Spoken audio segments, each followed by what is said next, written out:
I left the room for literally 1 minute, and in the meantime there's been a cat manifestation.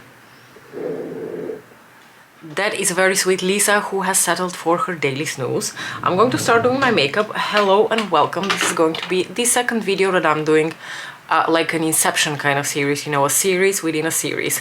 I'm doing a series featuring green eyeshadow, so doing like green eyeshadow centered looks within the context of my pet pairing series, and I wanted to elaborate on how I'm going to do this series. By the way, I'm going to start doing my makeup because I'm actually a little bit late now, for work I mean. Inglot eyeshadow base as usual. I was debating whether I want to do a week off or if I want to do it just, you know, as I usually do it on Wednesdays. I have my pet pairing series. Sometimes I will post more than one video per week. And I think that's the setup I'm going to go for. I'm not going to do a week off because right now I just don't really think I have it in me to do 5 consecutive videos with green eyeshadows from Pat. Not because I don't want to, but just because, you know, I think time-wise, life-wise, it just doesn't quite fit. Every now and then I will do one, and then we can count that towards this little mini-series within the series. And I think I'm going to keep doing that until I run out of inspiration. When I completely run out of inspiration, I'm going to stop and we will go back to the regular pet pairing series featuring all the other colors. But for now, we're going to be doing green looks. Taking my trusty Estee Lauder Double Wear in the shade 211. To be honest with you, I wasn't really planning on filming a video at all today because, like I said, I'm actually a little bit late for work and I feel a little bit tired because I woke up last night around 4 AM to go to the bathroom, and I don't think I slept very well after that. And I think it's hormonal. I've noticed lately that around the time that hormonal events are going to occur, my sleep is also affected. But I was feeling a little bit bittersweet and nostalgic about the Pat McGrath Labs brand, so I really wanted to use my Pat McGrath palettes today. And the reason for that is someone linked to me on Instagram an article yesterday, something about the beauty industry, something about business and fashion. I don't recall. I will tell you the details so that you can find the actual article and read it. Now, the actual article is behind a paywall and I could only read like a small chunk of it via the link that one of you sent me on Instagram. The article is titled "What Happened to Pat McGrath Labs?" But then in the morning, I dug a bit around, and of course, as one usually does, information was to be found on our beloved Reddit. There is a subreddit which is called Beauty Guru Chatter, and someone had posted, like copy-pasted the entire article. So I'm sure that you can find it quite easily if you wanted to read the actual article. But yeah, the whole point of the article was that things are horribly wrong with the Pat McGrath Labs brand. Not that that's any surprise to us here. I'm going to take the Dior Skin Correct to conceal. We've all been feeling it as loyal customers, that things are not going so well for the brand. And of course, I don't know how much of what has been published is true. They cite former employees, but you know, I can go online and say that I'm a Pat McGrath employee as well, without, you know, any way to prove it. Yeah, that's what I mean. You know, the internet is not an entirely reliable place. And I don't know what the credentials of this website are in terms of, you know, how accurate their articles are and how well researched. But let's say that we believe most of the things they say. And I thought, in case you don't feel like digging around to read the actual article, we can discuss some of the highlights here. But essentially, the article starts off by, of course, saying that there was a lot of promise and a lot of hype for the Pat McGrath Labs brand when it was started, because it was very unique on the market. It was, you know, creatively driven by someone who is an absolute icon and a ceaseless, you know, fountain of ideas, creative ideas when it comes to makeup. I think we can all agree on that. As usual, I'm going to take my Prada Rebalancing Resetting Powder.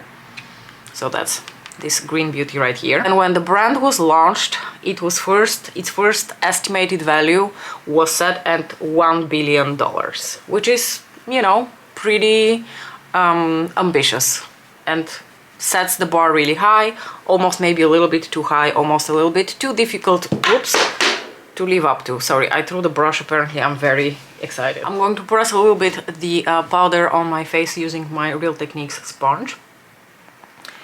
And then it goes on to say that after one of the initial investors sold off their stakes to a different company in 2021, the other company has recently reevaluated the brand to be only at 150 billion or something, 150 million, sorry, 150 million. So that's quite a step down from 1 billion. And they talk about what has happened behind the scenes, that there's a lot of like chaos behind the scenes. And they make this also like very interesting argument that in a day and age when people and especially customers want their the CEO, like the owners of the, especially the namesake brands, to be more available and more open to the public, Pat McGrath has retained her privacy, which I can completely understand. That mother wants to retain her privacy, so she doesn't want to, you know, do things the same way that Natasha, Charlotte, or any other namesake brand is doing. But I personally was never really bothered by that. You know, I respect the privacy of people online. I think if they don't want to share their lives, if they don't want to be on camera, that's totally their right. The only thing I was missing was, you know, sometimes to hear a bit more from mother herself about the creative process. Like, I would love to have some sort of a, you know, documentary on how she concocted the motherships. I've talked about this before, but I would have so many questions if she were to ever like openly discuss how the whole concept of the motherships was born. For my blush, bronzer and highlighter, I'm going to take this little trio, which is in the shade Nirvana in Bloom. It contains a bronzer, a blush and a highlighter. So I'm going to use all three of them. And to me, not seeing Pat online all the time also retains a little bit of that, almost like a little mystery behind the brand. And I don't mind that there's a little bit of mystery left, like not everything is explained. Just like, you know, when you watch a movie that has a deeper meaning behind it and not everything is spelled out for you. I like that. So the fact that Pat isn't super visible on her brand has never really bothered me too much. I would have liked to know a little bit more about how her products are concocted and what the creative process behind it is. But okay, I'll take what she gives us. Then there was also a lot of talk about chaotic launches, about things being done last minute, former employees who have left the brand because the environment within the brand is quite negative and quite toxic. And what struck me is that a lot of the people who have left the brand without any regrets, but have remained in awe of Pat McGrath herself, and everyone wishes her well. Everyone wishes that the brand succeeds because of how much respect they have for Pat McGrath. And I could relate to that. That's how I feel about it as well. And the piece of the article that I found the most disturbing was at one point there was mention of because things are so rushed. Oh yeah, the other important point was that they throw a lot of money at their campaigns, and sometimes that's not financially justified. Like, they had this whole campaign with with a product that didn't sell so well, which was marketed by Naomi Campbell, and I want to say they mentioned something about a campaign in 2022 with Steven Meisel. Maybe that was the same campaign, I don't know. But it was extremely expensive, and from what I understand, Pat wouldn't budge that it should be done this way, but it was extremely expensive and it did not return on its investment because people didn't buy it that enthusiastically. I want to say maybe it was the rosewater essence. Like, personally, I didn't buy the rosewater essence because I don't know that I think of Pat McGrath Labs and rely on my skincare. I think maybe she makes solid skincare, but I already have a pretty solid skincare routine and I very rarely stray from it, and makeup brands is not where I look for my skincare. And maybe a lot of other people felt that way. Oh yeah, and to go back to the statement that I found the most disturbing, because of how chaotic everything is and a lot of things are being done last minute, there was this claim, which of course is just a claim, I don't know whether it's true, I personally don't want to believe it, is that the mothership palettes, at least in the later years, have been made in China and constructed in Italy, just so they can say that the palettes are made in Italy. And I don't know shit about business, but this seems really shady to me. So I wonder if any of you have more insight into this sort of like business strategies. Is that a legit business strategy, and is that legal? Because like I said, that sounds like super shady to me. It sounds like something that should either be explicitly written down somewhere on the product or on the product page, or you're not allowed to say that something is made in Italy if it wasn't made in that country. So I am very curious what that actually means. Also because is the plastic component made in China, but the actual eyeshadows are made in Italy. I'm going to do a little bit of MAC Fix Plus to set the powders on my face, because I also think that, especially when it comes to the other motherships which feature the baked gelée shades, I don't think these could have been made in anywhere else but in Italy, because there are a few labs in Italy who probably hold patents on this formula. And I sincerely doubt that the actual shadows are made in China. So that part of the article was a bit obscure to me. I don't know what it means. If the plastic packaging is made in China, I don't know that I care so much about that. I care about where the actual eyeshadows are made, and I still think that even if they're assembled together in Italy, I think the actual shadows are still actually made in Italy. All that's to say that the brand is currently in a somewhat tumultuous phase of its history, and we can all only hope that this is not also going to be the cause for its demise. I personally continue to be rooting for Pat McGrath Labs because I love Pat's creative artistry, and I would be sad to see the brand go. Now let's carry on with the eye look and completely switch topics. I'm going to take, by the way, the look is going to be centered around the two items that I purchased from the Luminous Legends collection, which is it the Luminous Legends collection? Yeah, I think so. The Luminous Legends palette and the little duo here in the shade Celestial Jade, which has the green eyeshadow. The first thing I'm going to do is take this beautiful brown matte eyeshadow over here, which is going to be my outer corner and crease shade. I absolutely love this brown. And like I said, we're going to completely switch topics, and we're actually going to revisit a topic from my previous pet pairing video, which was themed around the green eyeshadow, where I talked about science books. And in that video I mentioned that besides science books which are centered around my personal interest, which is molecular biology, I have also a deep fascination with astronomy and astrophysics. So today I wanted to talk about a book that I started reading very recently. I heard about this book on the podcast, the Star Talk podcast by Neil deGrasse Tyson. Neil deGrasse Tyson, I love Neil deGrasse Tyson. He's just so much fun. I absolutely love his podcast when I have time for it. I love to listen to him interview people, and he was interviewing this lady called Deva Sobel. She's a journalist, and I want to say maybe she has like particular interest in science, and they were talking about the book that she had written, which is called The Planets.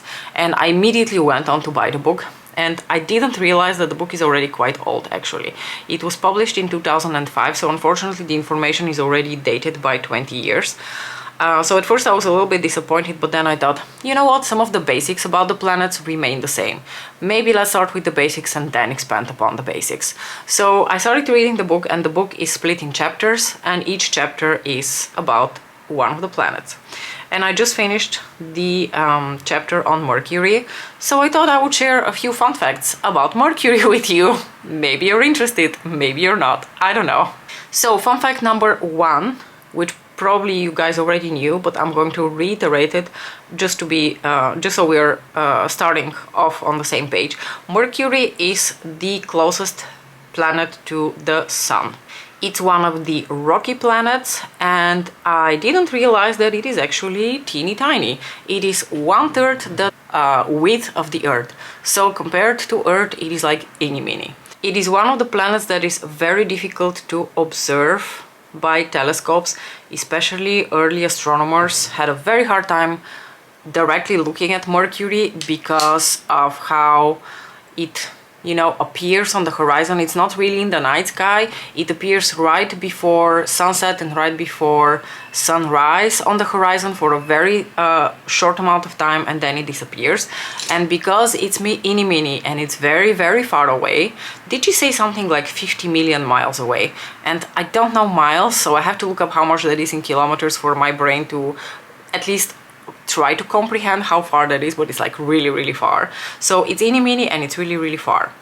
And essentially most of Mercury's qualities are hugely influenced by its proximity to the sun, which is obviously quite logical. The sun is our powerhouse here. It provides us with light and warmth, and the closer you are to the sun, the more apt you are. So in the case of Mercury, because it is so close to the sun, it rotates quite fast around it. So an year on Mercury is only 88 Earth days.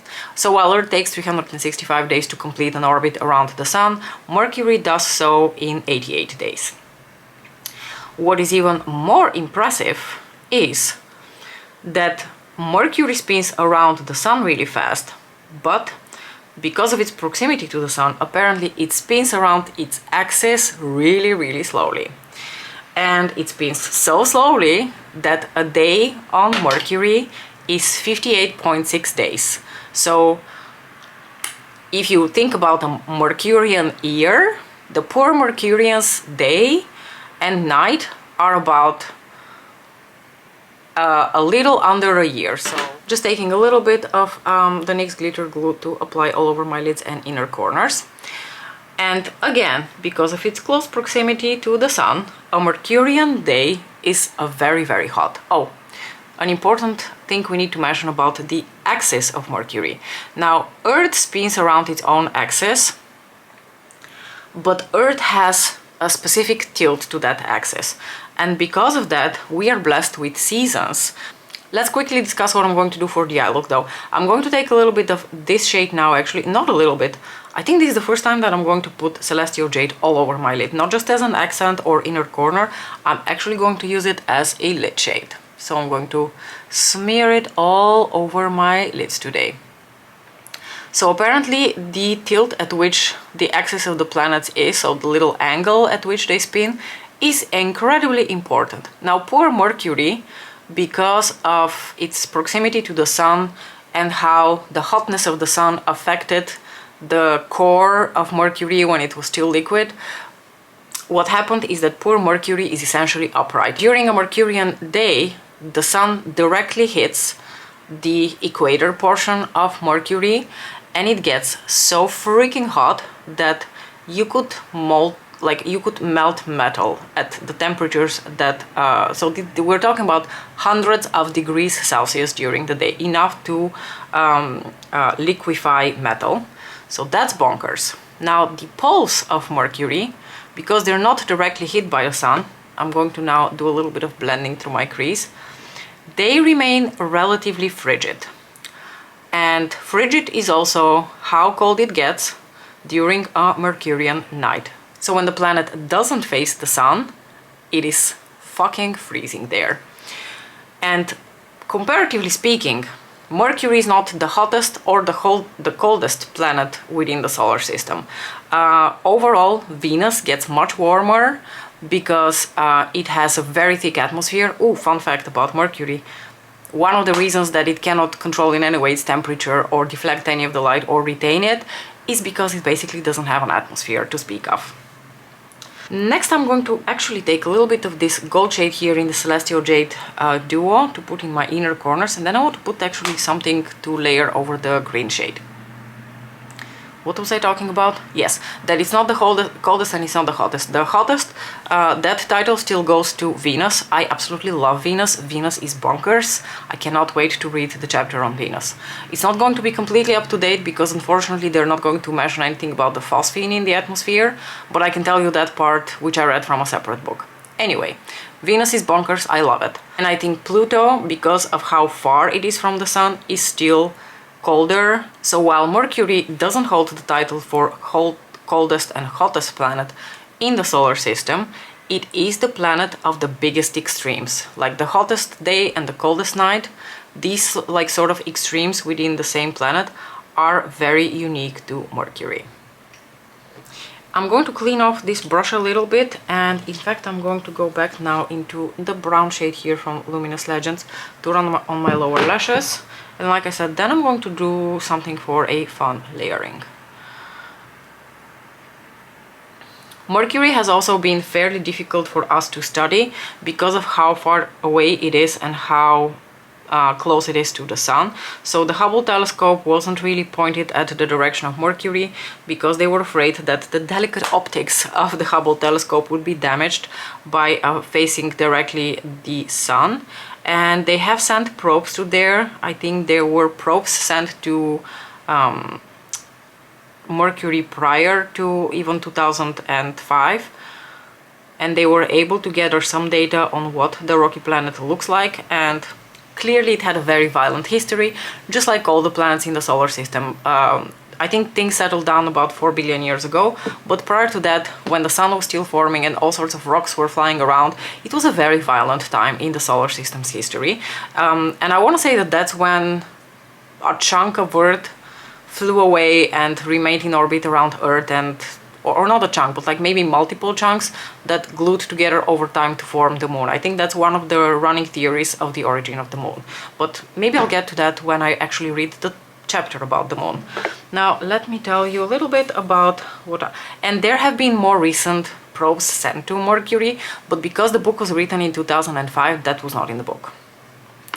Okay, I'm going to take the Luminous Legends palette again, and I think I'm going to take a little bit of this beautiful shade here, that I forget the name of. This is Honey Nectar. I'm going to take a little bit of this shade and I'm going to smoosh it together with the green to see what happens. I might ruin the green. I'm sorry, you guys. We're just playing around today. I just want to add a little bit of, you know, something interesting to that green shade. Not that it really needs it. It's a beautiful shade.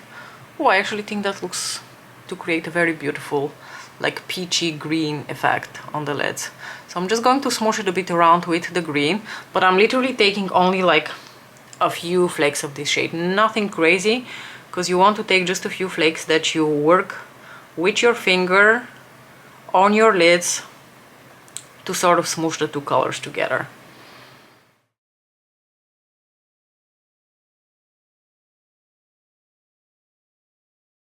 Let's do a very quick sparkle moment to admire this gorgeous green look.